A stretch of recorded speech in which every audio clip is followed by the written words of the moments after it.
Magbabalik pelikula na ang isa sa mga pinakapremyadong aktres sa industriya na si Miss Judy Ann Santos.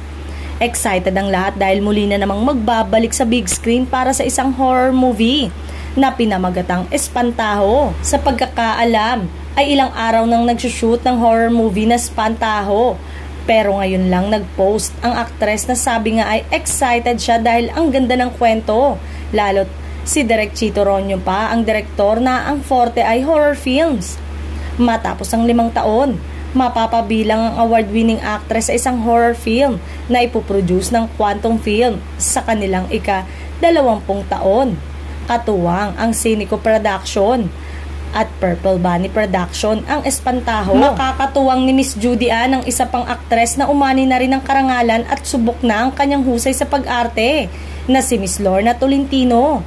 Ito ay sa panulat ni Chris Martinez at sa ilalim ng direksyon ng nag-iisang master director na si Chito S. Ronyo. Bukod dyan, may isa pang pelikula si Miss Judy Ann na nauna na nating ibinalita noong 1 taon pa, ang The Diary of Mrs. Winters. Kasama naman si Sam Milby. Huling pelikula na ipinalabas at pinagbidahan niya ay ang award-winning film noong 2019 na Mindanao.